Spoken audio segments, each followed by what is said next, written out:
Tamara, Woman India, everybody. Jamie Thomas here from Wipe Work. It is Friday. Not that that means anything in small business. But anyway, the life of a wipe worker. I love it. So today I wanted to have a yarn about, I get a lot of questions about how people can use Wayapa, how people can be Wayapa, how people can access Wayapa. What is Wayapa?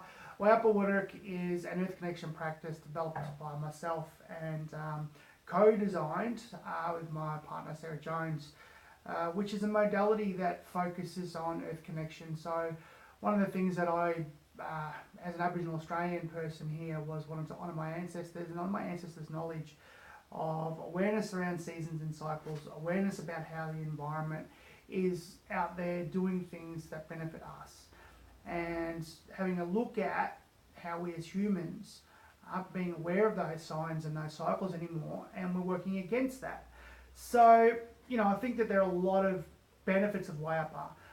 The other modalities like Tai Chi, Qigong and Yoga are fantastic. I'm not here to, I'm here to bag those modalities are great. But I think one of the things that is relevant for Wayapa is that it takes ancient knowledge of wisdom, and not just of Australian Aboriginal people. I think this is the thing that a lot of people are saying, but I was just for Aboriginal people, or I can't do, I'm not Aboriginal. No, you're human. You're a human being, and we need to focus on that word being. What are you being? Are you being positive? Are you being negative? Are you being complementary to the earth cycles, or are you being destructive? So Wayapa is a meditation, it's a movement practice, so there are movement elements similar to the other modalities, so you'll get a smoke and hot bod out of it, I'm working on it, as well as the meditative benefits from it. So using the 14 elements, visualizing the 14 elements in your mind when you sit in that narrative meditation or that still meditation and focus on the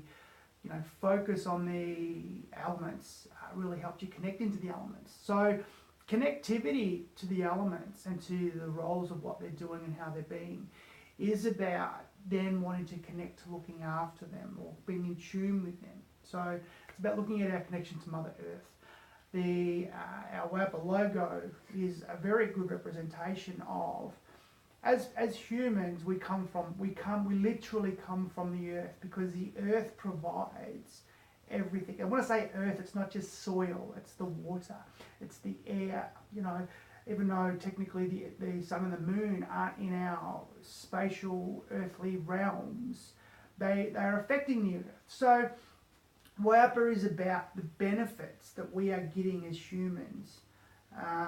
And it's a responsibility to understand that we come from the earth. I'm using this example as humans, and then the seeding and the branching off of the generations. So this little fella here, and those generations becoming the seeds of knowledge and the seeds of doing, and starting that cycle again. I love the tree analogy. My nephew Dixon, deadly fella, graphic artist, Aboriginal artist, he actually created this logo. I told him just very simply what I wanted, and to me he's hit it in one. Now, we don't have an Aboriginal flag here, an Australian flag here. This is an earth connection practice for all humans.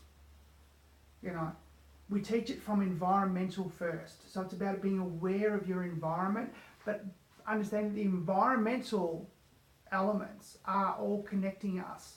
We're connected to them. That rain, that wind, that sun, that moon, we teach it from a personal perspective. What is your knowledge of those cycles and seasons? What is your knowledge of those things actually, how they work? Do you know? And then there's the cultural stories. There's the cultural stories that all cultures on the planet had for all these elements. The stories about them, and I think the richness in actually knowing the stories or knowing different stories. I mean, I've sat in rooms of 15 different people from 15 different ethnic cultures, and we could go around and talk about one element and the richness in each of that element. What's the creator to you? Wow, that's amazing. What's your story for the sun? Do you have a traditional story, or do you know an ancient story? Is it Ra, the sun god? Is it, Nanu, the womanly figure that sits around the campfire? Is it what is it? This is the richness of it. And obviously you only share what you're allowed to share. about those things. And, you know, I think that Waiapa is a way to communicate to each other about the equality of humans. And, you know, but Waiapa was also really developed about you know, obviously there's the meditation and the movement side of it, and the spiritual side of it, you know, feeling well spiritually from being connected. But then, you know, it was really developed about then once you have those things, action them about looking after the earth. So it becomes a sustainability message. It becomes a what can you do from a lifestyle perspective in changing the way you interact with your environment.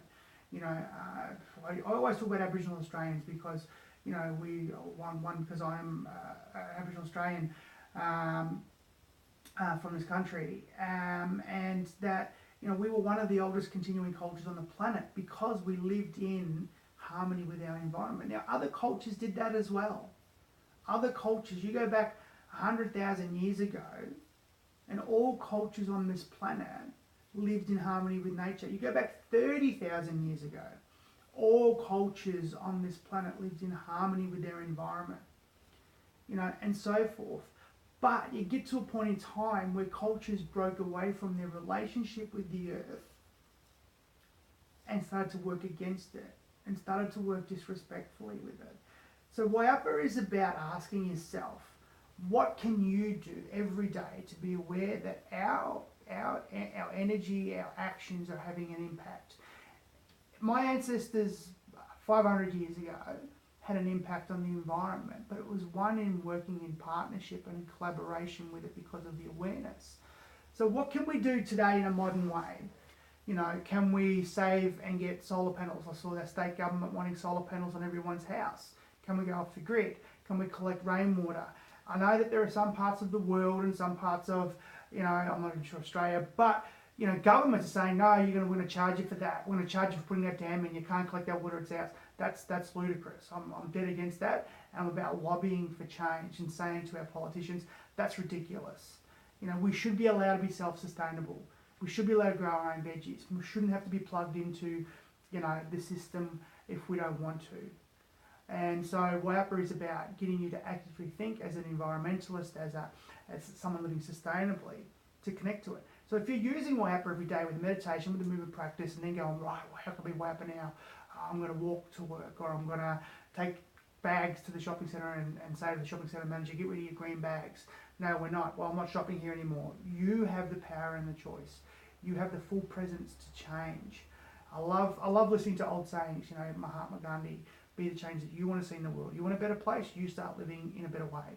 You know, in saying that, I'm not the greenest person going around, but it's a journey. 5 years ago, I wasn't even consciously thinking about my consumerism. I wasn't consciously thinking about my materialism. You know, so when I do consume or do attain material items, I go, where are they made? What are they made from? How long are they going to last? You know, is it ethically sourced? I start to really question everything that I do. And in saying that, you know, I've stopped consuming copious amounts of fashionable clothes. I'm not saying don't be in the fashion industry. Create the fashion industry to go towards eco-friendly clothing. I still drive, still have petrol cars. And, you know, because I go out bush with our program, 4 drives, where my daily drive used to be a V8, now it's a Toyota hybrid, have goals of going electric. I do so many different things, you know, I stopped doing spray cans, aerosols, you know, have homemade deodorants and toothpaste and things like that. So it's about what can you do. So Waiapa doesn't judge you, but it's about asking you to do something, to be mindful of your conscious consumerism, because I think that's where we need to get back to. If you have a relationship and a connection to the planet, then you're more likely to want to do that. And I encourage people where you can, it doesn't have to be in Australia, but other Indigenous cultures who practice this, is to ask them, you know, to say, wow, your place is amazing, how can I look after it better, you know. So, end this little video with have a great weekend for those who aren't in small business or are working on the weekend or creating a lifestyle where you don't work. And, you know, if you want to become a Waiapa worker, a Waiapa practitioner, if you want to become a Waiapa, someone who learns about it, we have an online course available. Go to our website, waiapa.com, where We have some amazing Aboriginal and non-Aboriginal practitioners out there sharing Wayapa, and we're looking at growing our pool. We want Wayapa to have global resonance and global presence. So if you're watching this overseas somewhere, outside of Australia, in the US, in Europe, in anywhere, you want to become a Wayapa worker, let us know, because we are developing an online course to become a diploma instructor. We are IIC accredited, so International Institute of Complementary Therapists, so we're a accredited modality, international modality, which we're really excited about and we're loving it. So have a great day, everybody, and I just want to show everybody, because that's a little joke, but there's my afro, my Wayapa afro. Buddy. Joking. Okay, catch you later. Hate it when my clicker doesn't work. I'm out. This one.